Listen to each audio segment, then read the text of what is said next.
This morning. Today we're looking at the entertainment industry and of course how its growth can actually contribute to economic growth in the country. We do know that especially the movie industry, also known as Nollywood, is said to be the second largest in the world. After that, Bollywood, that's India's movie industry, and it's said to be worth about 250 million US dollars. Well, it's growing every day, and of course we do know that it should have some contributions to gross domestic product growth. Thank you so much, Tony, for being here. I'm being joined by Tony Okoroji. He's a chairman, Copyright Society of Nigeria, and we'll be looking at the entertainment industry together. Thank you so much, Tony, for being here. Well, thank you, Esther. And we hear all kinds of figures every day. We do know that in the last couple of years, especially in the last about 10 years or so, we've seen a phenomenal growth in both the movie and the music industry, particularly we do know that the movie industry has been growing at a phenomenal rate.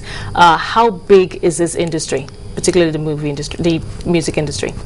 Potentially huge,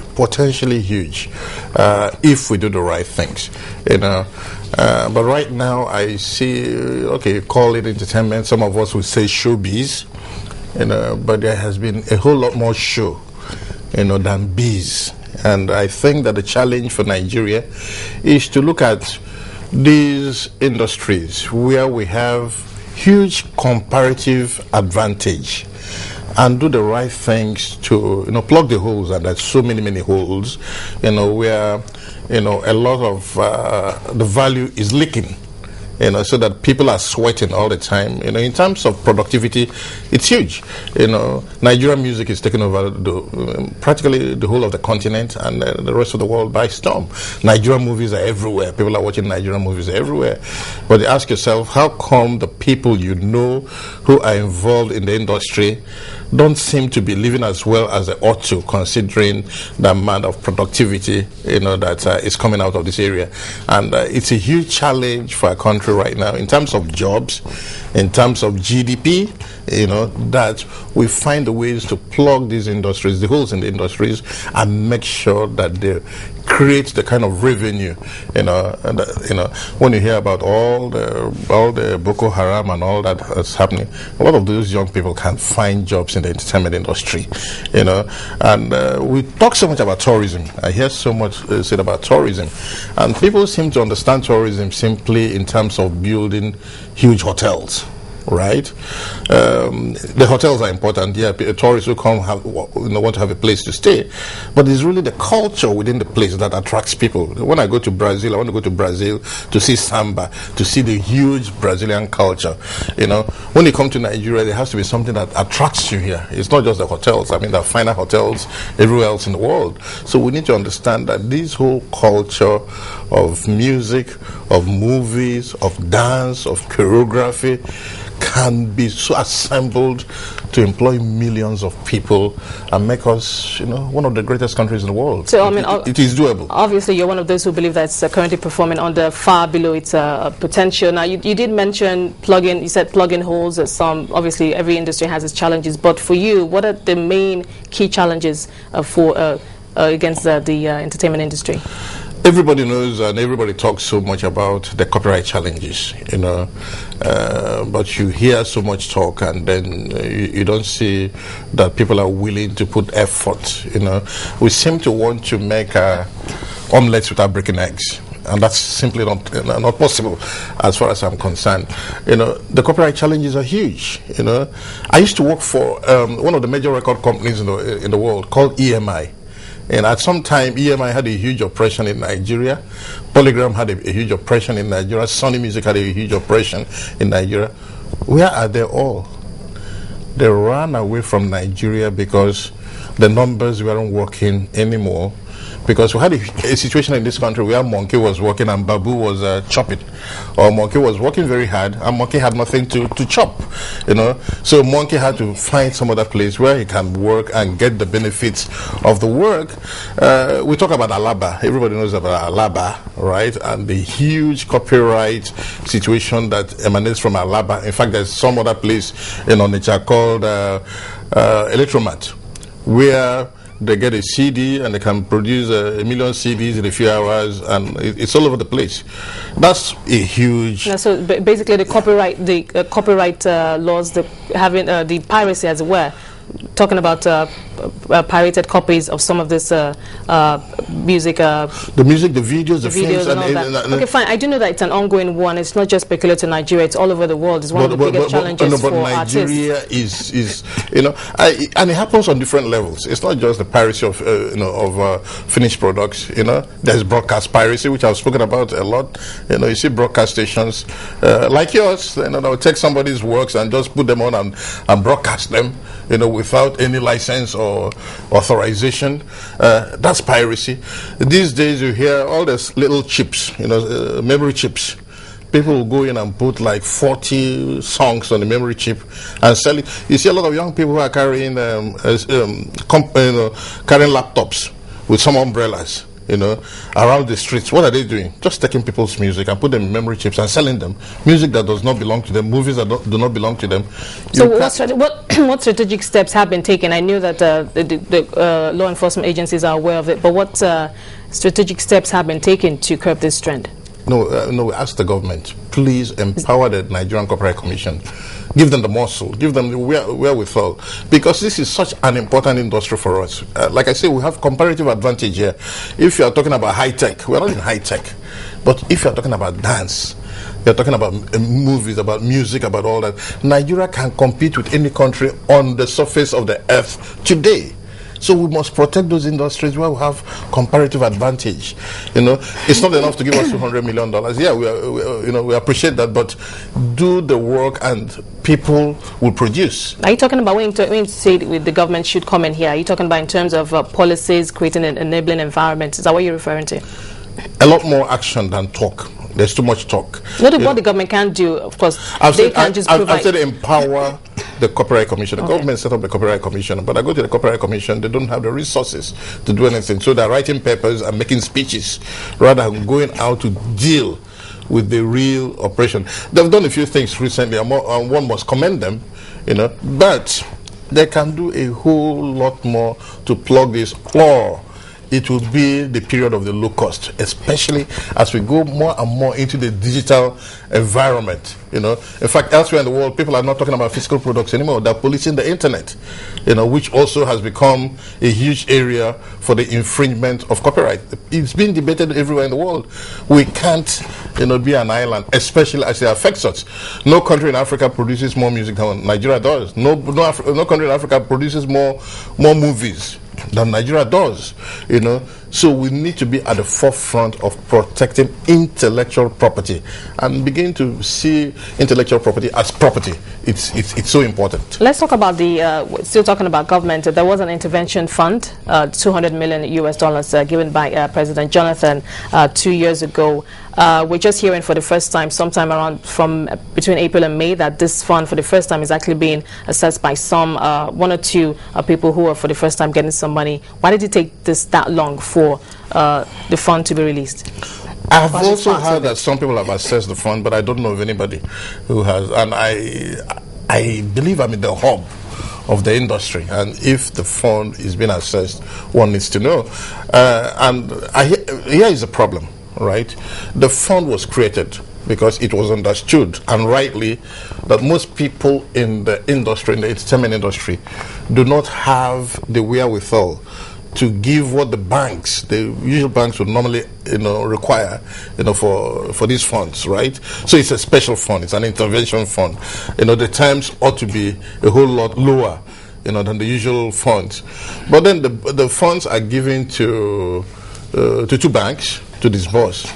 And the two banks want everything, they want your grandmother and your great-grandmother. In terms of collateral and absolutely, right.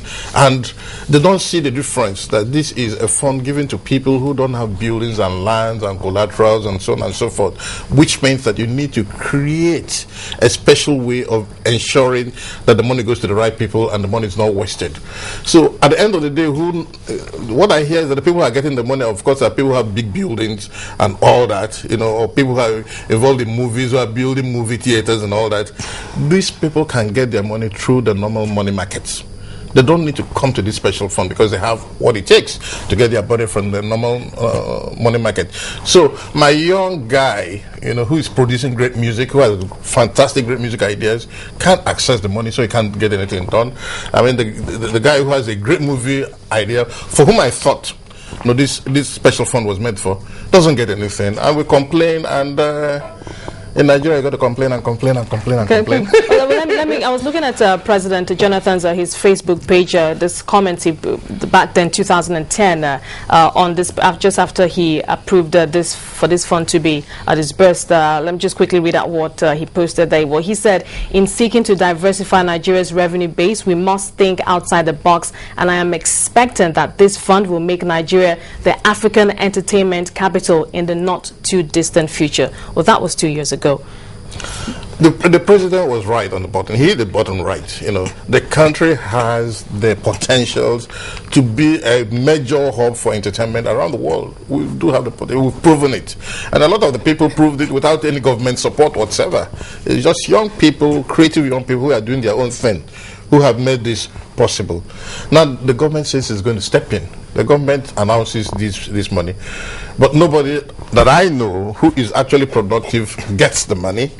And in some years, somebody is going to say, look, why are you guys complaining? After all, government gave you $200 million. What have you done with it? I don't know anybody who's got the $200 million.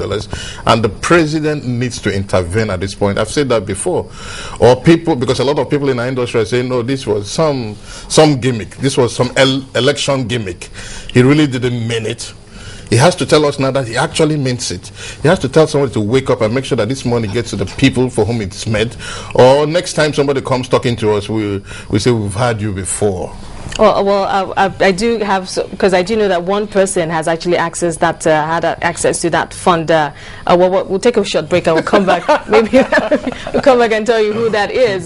Somebody who's been able to access that fund, $200 million approved by President Jonathan about 2 years ago as an intervention fund for the entertainment industry. Well, I have been talking to Tony Okoroji. We'll be looking at the entertainment industry. We'll be right back after this time out.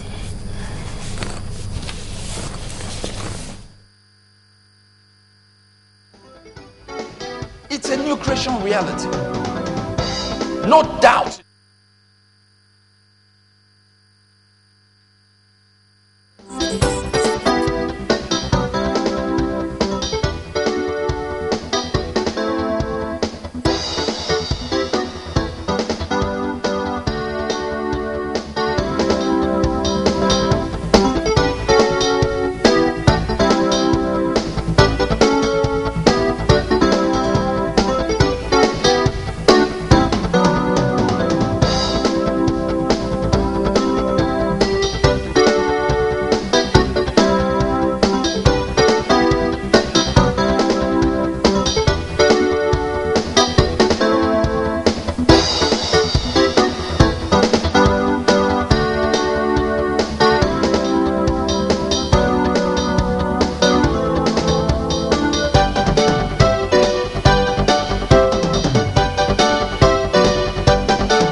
Welcome back to Business Morning, we're still looking at Nigeria's entertainment industry. Well, it's also said that the Nigerian creative arts and entertainment industry, a very lucrative one, creates about over 1 million jobs annually. The industry is also widely judged to be the most prolific in the world. Tony Okoroji is still here, and that's what we're looking at. Thank you so much, Tony, for sticking around. Now, we do know that in terms of jobs creation, we've been talking about the intervention fund, and you said you're not aware, but one person has been actually been able to access that fund. But you say that you don't know how. You say you don't know how he got it. I don't know how he got it. I don't know who he is. I don't know what his pedigree, in the industry is. And this ought not to be about who you know, who your contacts are. It's got to be, what can you do? What's your pedigree? What have you contributed, right? So we know the people, because I believe, and a lot of us have expressed this fear, that if at the end of the day you disburse these funds to people who will not bring back any value,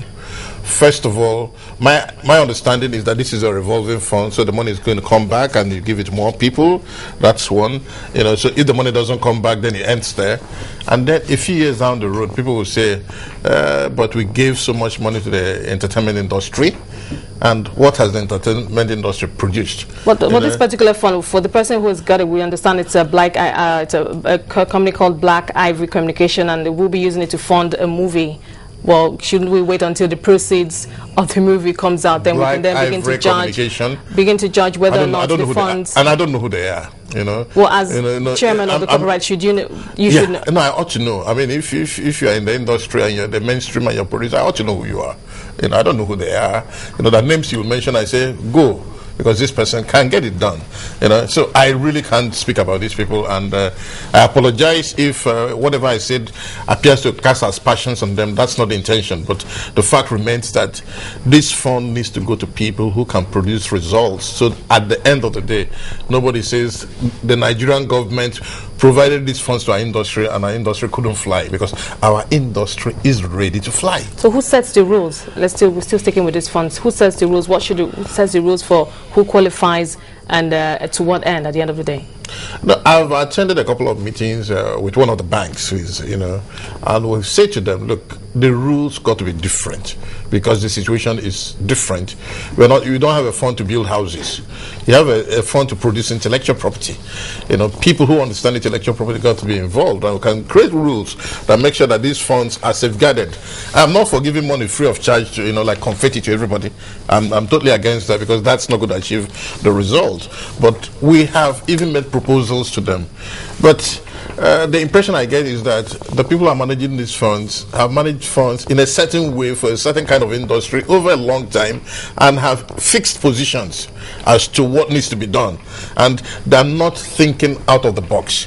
The president wants us to think out of the box, and I agree with him. These people need to think out of the box so that the right people can get these funds and get to work, because Nigeria can get this done.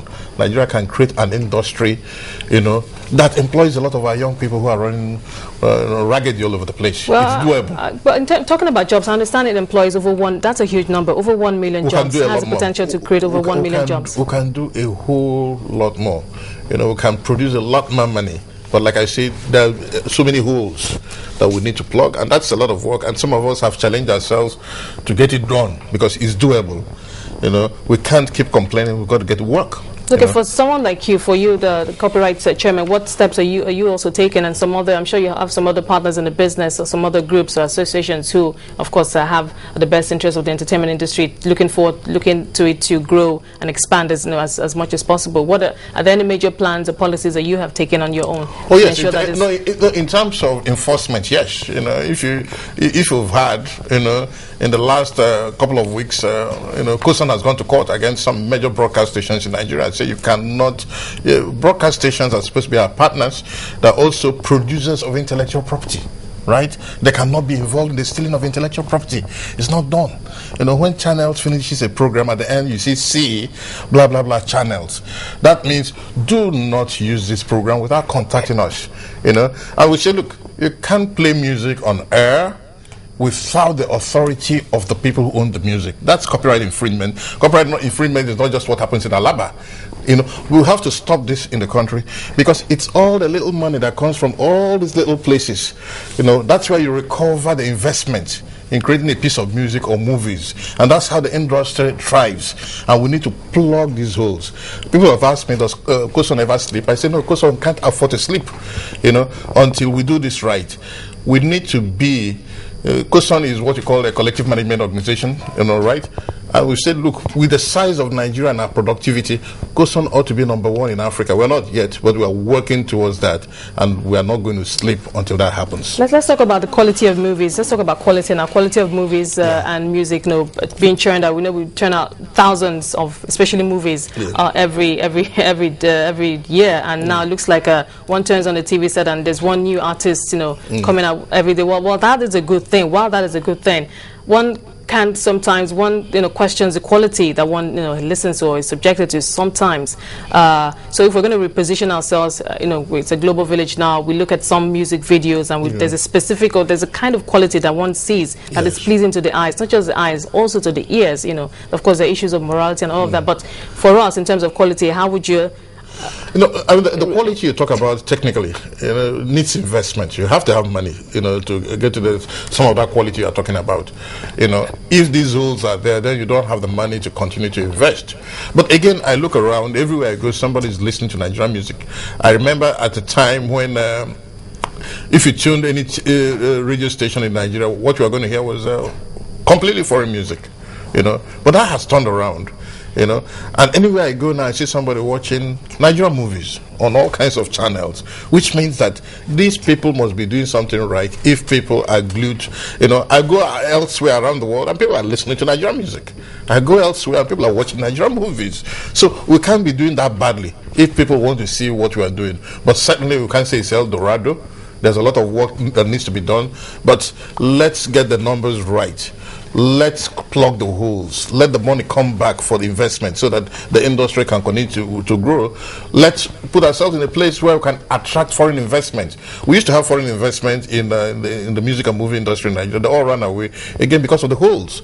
So you're saying the ones we see right now, because I have seen some very good works, and I've seen some one or two foreign names, and I do know that some of them are backed by some foreign entities. That's some level of investment. Yeah, that's foreign for the kind of work we are doing, the potentials we have, there ought to be a whole lot more investment. Why has the investment not happened? Because Monkey has been working and Babu has been chopping. We need to ask Babu, put Babu in jail somewhere so that Monkey can work and Monkey can... When you talk, are you referring to the fact that you're referring to piracy? Yeah, piracy is a huge... Piracy is, copyright is central to, an industry like the creative industry. It's so central, it's so important, you can't put it on the side. If you don't get the copyright situation right, nobody's going to invest. Because why do you invest? You invest because you think you can control the product and you can make money back. You don't want to invest and make a great movie or great music, and 2 hours later somebody's selling your music or your movies all over the street and raking in the profit, and you are watching. That's not going to happen. So we need to, I don't care how many times I say it, we need to deal with the piracy situation. It's so important. Now let's go back a little bit, in history. We do know that there was a time when people didn't want to listen to Nigerian music or even watch Nigerian movies, but all of a sudden it seemed to have happened overnight. What happened at that point? Where was that? What caused that shift for the sudden love for or desire for Nigerian content? People got more creative, a lot more young people got involved. Then digital technology helped a lot. Digital technology made it a little cheaper to produce this. If you recall before, if you had to do an album, you had to go to a big studio that's like as big as a church with with a console that runs from here to there and all that. That was huge investment. Digital technology has made it possible for you to reproduce sounds, on your laptop in a cheaper version, So that's why, the things that didn't used to sound right are beginning to sound a whole lot better. Apart from the fact that our young men have become, there's something I call the Niger culture, the new Niger culture, very, very effervescent. Even with all the things going wrong in Nigeria, the young people in Nigeria are there in the world, in their fashion, in their music, in their dance, in their, they go with some kind of swagger, I say, and they challenge everybody. That Niger culture and its effervescence, the country must grab it and promote it. That's our future. If we don't, it will be the years of the low cost all over again. Okay, while waiting for government, you did mention that government still needs to do a lot and all of that. But what about on the private sector, on the part of the musicians, the artists, the producers, the managers themselves, packaging themselves in such a way that they can actually attract foreign direct investment, coming up with a good plan, going to the bank and telling the bank that, look, this young man has talent, and we know with what we've seen. Everything that has happened so far, my dear, has been done by the private sector. I want to talk about private sector, not really an organized private sector. Has been done by the young people who are daring everyone who can get this done. Everything that's been done so far has been done by them. It's not by government. Government hasn't spent a penny up till now, or put in a structure up till now that has helped all of this. And we must recognize that. But there is so much that individuals can do on their own. You must not articulate all these activities and push it to the next level and tell the world, here we are. We are Nigerians. We have this fantastic Nigeria music, Nigeria movies, Nigeria dance, Nigeria fashion. But much of that is being exported out of the country anyways. Not as well as it ought to be. It ought to be part of our foreign, policy. It's got to be part of our foreign policy. We've got to articulate this, pushing all of this has got to be part of our foreign policy. We've got to articulate it. It's so important. I don't know how else I've got to say that. It's so important for us to have a future, because this is when the oil runs dry, where are we going to go to? When the oil runs dry, and it's going to run dry, where do we go to? These are the places we can go to, and we begin to build them right from now. And that those of us who say we are ready to go, give us the impetus to move. We can do this for Nigeria. We can create a place for our children and grandchildren, and they don't have to be fetchers of water and hewers of wood for the rest of the world. They can walk tall, like people from everywhere else. Let's go do it. So 10, 20 years, let's not go too far. 10, 20 years down the line, what kind of entertainment industry do you see here in Nigeria?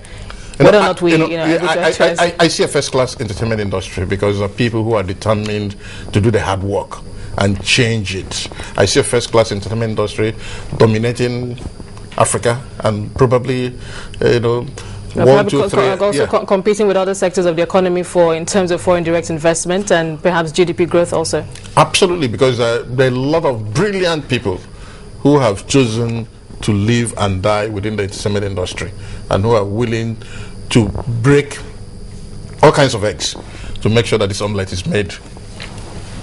Okay, thank you so much, Tony. Let's leave it there. Thank you so much for your insightful contribution there. We've been talking about the entertainment industry, what it's worth, the future of the industry, how much is coming out of the industry. Of course, we've also been talking about the amount and number of jobs being created, over 1 million being created by this particular industry in every year. And according to President Goodluck Jonathan, he did said that we should think outside the box in terms of looking towards sectors, in terms of diversifying the economy. The entertainment industry is actually one sector that can be harnessed. There's so much potential, but analysts say it's still underperforming, and of course, the challenges remain, but like Tony just said, he said they're not insurmountable, and it's definitely one sector that we'll continue to see some significant growth. We'll take another quick break, and we'll be right back.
Welcome back to Business Morning. Let's quickly go over to the money market. Yesterday, the Naira hit a one-week low against the US dollar. We saw demand for the dollar surging yesterday again.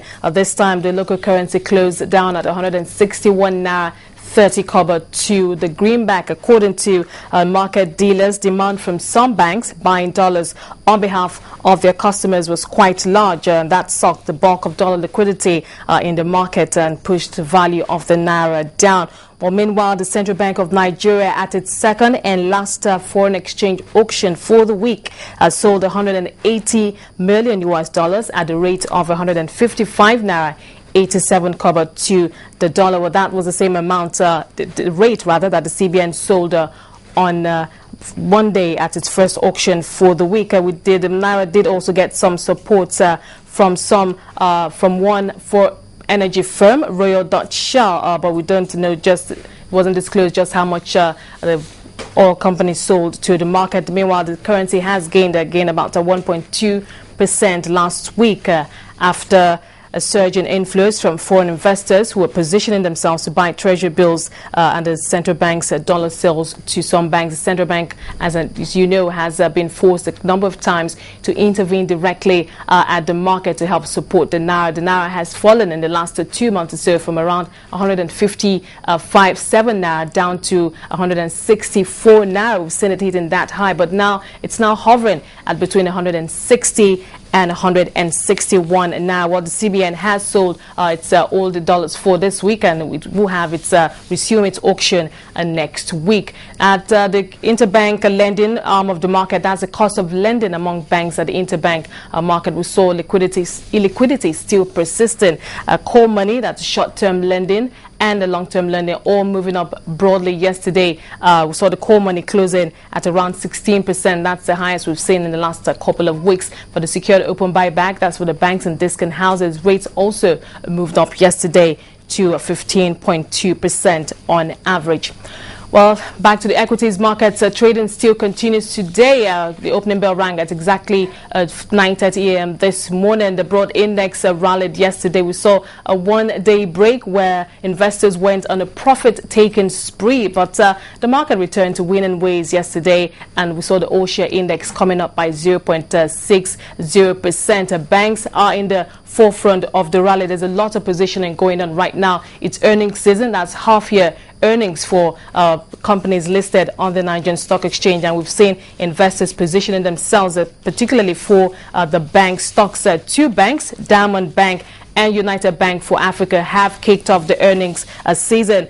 2 days ago, UBA reported gross earnings of over 111 billion Naira. That's a 21.6% growth in its second quarter earnings. Gross earnings, profit before tax, surged significantly, up by 159%, while the net profit came in also much higher at 162.8%. That's coming down to 27 billion now for the second quarter of this year. Diamond Bank also pleasantly surprised investors yesterday when it also put out its second quarter earnings. We saw a net profit surging by over 400% to 9.9 billion Naira. Profit before tax was also significantly higher at 15.3%, while gross earnings as a total amount of money made in the second quarter came in at 64.7 billion Naira. That's a 48.5%. And of course, we do know that bank stocks, some bank stocks have been moving up across the board in the last couple of weeks as more investors position themselves. We're keeping our eyes on some of these stocks, about 10 of them: United Bank for Africa, Diamond Bank, Zenith Bank, Access, IBTC, Sky Bank, Sterling Bank, and even Union Bank of Nigeria. Well, Union Bank made it to the best performers list yesterday, but in terms of its yet-to-date performance, it's actually right now in the red. It's lost about 60% so far. But UBA is standing out from the pack. It has the highest year-to-date performance of 65%. Diamond Bank is second with over 20%. We have Zenith Bank third, 19.6%. Access Bank is up 52.8% for the so far at a half year. Stanbic IBTC is up 16.5%. We have Sky Bank down 23.8%, while Sterling Bank is up 19.8%. So we're seeing a gradual appreciation of these bank stocks. Their balance sheets are getting stronger. Many of them are reporting before the second quarter, for the first quarter, and even the full year 2011. Many of them had reported strong earnings, so an indication that they're back to winning ways, an indication that their balance sheets, bottom lines are stronger, fundamentals still strong. So that's what investors are focusing on in terms of balancing their portfolio, looking at what stock is profitable and all of that, particularly for the bank stocks. Well, they used to lead gains at the market when the market was still very vibrant, but it looks like we might be seeing a return of that. But of course, it's definitely something that we'll be keeping our eyes on. We'll be tracking the bank stocks as the rally at the Nigerian stock market continues. Well, that's a wrap on today's edition of Business Morning. Thank you so much for being a part of it. I'm Esther Ugbodaga. Bye for now.